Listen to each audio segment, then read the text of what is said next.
Now I'm gonna be real with y'all, I never really make videos about this. I don't even like making news content videos really, but we gotta talk about this big controversy with Tekken 8. The big controversy is the Tekken Shop. People, y'all wilding on Twitter about this Tekken Shop. Like, it's not that deep, to be honest with you, but I'm a reason with both sides and break it down in this video. So recently, Tekken team, Harada, Michael Murray, and everyone else involved at Bandai Namco had a recent Tekken talk. They came out and revealed that they're having a new mode or new function shop in the game called Tekken Shop. Tekken Shop will add customization items that you can purchase, avatar pieces for the game as well. The Tekken team, the beauty of this is that they said they'll be updating this almost once to twice a month with the shop. This video is gonna get a lot of people hot because there's no way to say this one right way, and this video would go on for like 30 minutes plus if I did it this way. Bandai Namco, Tekken is a big company. They're huge. They made over 3 million in 2 weeks. Yes. However, it's getting to a point to where if you've been following the gaming industry within the past year, since so many people getting laid off, and you know that comes down with the company not supporting the people that are working on it. There's a whole lot of in between. It's never black or white. I was one of those people that was going to school for game industry, have 2 years of knowledge under my belt, and I'm gonna be honest with you, it is so topsy-turvy, so flip-floppy, and it's just so much stuff that can happen while you on game development. It's insane. Like, a lot of y'all would not survive. And apparently the Tekken Shop got people pissed off in this game. Some of the common reasons is like, dang, in other Tekken games, previous costumes were free. Some people are trying to make it say, yo, it should be $1 for a costume. Now I'm gonna be real with you. Imagine you designing something, putting it into a new game, right? Somebody at the office told you, all right, see, you made that work for Tekken 8, right? On a brand new engine that they're learning, by the way, and then tell me you gotta sell it for $1. Oh, hell no. What? But then Harada, the game director, game producer, had to come out and say something about this because y'all was wilding. So we gonna read it. So somebody in the thread was like, use your common sense. The cost of making games have drastically increased. It's not Tekken 2 days anymore. You don't have to like microtransactions. It's how they make money for constantly updating the game. But then Harada was like, development costs are now 10 times more expensive than in the 90s and more than double or near triple the cost of Tekken 7. Even the Fight Lounge servers are costly to maintain. In the past, there weren't so many specs and there wasn't online, plus they didn't have such high resolution and high definition. Now some people want the game to run and be supported for a long time. It costs money to continually update the game for that reason. However, he probably only keeps good memories of the old games he experienced as a boy and does not pay attention to these changing times and increasing costs. The economic situation and everything else is changing. If we simply do nothing as he suggests, the game will simply stop running in a few months. I think that is what he wants, so there's no point in talking to him about these realities. He wants us to stop economic activity and stop updating and supporting the game. And I 100% agree with Harada on this. I'ma be real, I know like a lot of inner workings with some companies. Just because they got these big corporations backing them, there's only so much you could throw into a project, or you don't even break even, or you lose out on all the revenue across the board. Like, yeah, you got stuff like Nintendo, Bandai, or stuff like Square Enix, right? And you'd be like, yo, why they ain't throwing $10 million? And it's not that simple. That could hurt the company. And then if the game don't sell that much in that a lot of time, they gonna have to cut profits, and then layoffs and stuff happens. And we don't even know the inner workings of these games doing amazing, but not paying the people. That's a whole other discussion for another day. So my whole stance on it is just like, I get it. Everybody ain't rich. Everybody ain't got bands for this. But then again, if you bought this game for $70, you could be able to afford a $4 skin, bro. Be honest with me. And then there's that argument, well, y'all, I want to buy every skin. I mean, damn, that's your problem, bro. I understand that. Like, for example, DBFZ rollback came out. I never owned a Dragon Ball FighterZ on PC at all. Not at all. Then I was like, damn, I just want Android 21.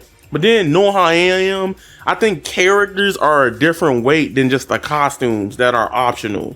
right? Like even if you compete or play a game, you want to be able to lab and learn how to do what characters do, right? Which in Tekken 8, you can trial all new characters, I believe, for free. I'm not excusing like, oh, this is like, people be saying this on Twitter, oh my god, one of them's bad, one of them is other, but I'm like, this has been a part of gaming for the past since PS3 era. At this point, it's like, this is probably like the cheapest one. As a consumer of fighting games, I paid way worse for costumes in the past. You're a victim. And then it's funny because $4, y'all spend $4 on the most nastiest shit of all time. Y'all go to McDonald's and get the worst sandwich of all time. You know what? Y'all spend money on nastiest foods. Y'all go to Raising Cane's just for the sauce. And that's like $8 plus off ribs. The funniest thing about this as well is that people think when a game sells for $70 that it goes back to the development team and the company who made it. That is why a lot of game developers right now are pushing for more digital sales because they get more percentage out of it compared to physical. See, traditional distribution model. So then you got to pay to ship it off to people, or they pay for the shipment and stuff like that. Then you got it in the warehouse. You got to manufacture the plant to where they make the physical copies. It's so many different hands that touch a physical copy of a game. It's damn near kind of unsustainable, and it's sad because I like physical games, but hey man, it subsidized the cost of gaming. I don't know. Like, I can talk about this topic for 40 hours, bro, like all day. And my least favorite complaint I hate this complaint, my guy. I hate it. It's like, well, back in the day, games were complete. No, they weren't. All right, hear me out here, because y'all gonna get bad at that part. Back in the day, when it came to fighting games, in order to get an update, you had to re-buy the game again, the same version with a few little tweaks on it. You had to dish out a complete $40, maybe $50 at the time just to get an update for a new version of the game. You know how many versions of Street Fighter 2 there is? You know how many people have bought those versions of the game? And if anything, that's what started the trend with people buying updated versions, not even just like complete different games, complete just updates within fighting games. I'm completely fine with how games work today compared to how they was back then. Because let's say you spent $50 on just an update. It ain't an expansion either. It's just an update, like a little overhaul, not even too crazy. Stuff that balance patches we get every 6 months, maybe a year, depending on the fighting game you play. That's what they used to do back then, but you had to pay $50 for a balance patch, bro. I just know I'm gonna get free stuff as just being a consumer or just playing the game. There's always gonna be free updates. That even happens with Street Fighter 6. A lot of other fighting games, gaming in general nowadays, you get free updates for stuff. But y'all think this $170 game is gonna give y'all 10 years of free updates? No, they gotta make money in other ways. And I get microtransactions can be very egregious to the wallet. I understand that.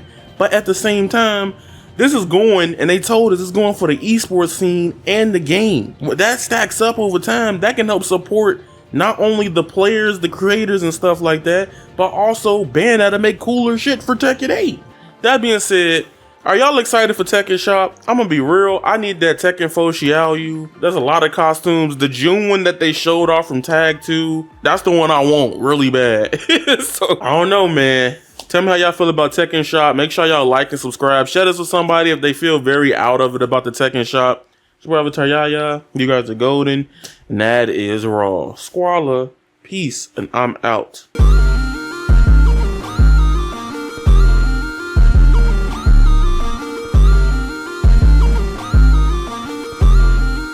I swear I never felt like this.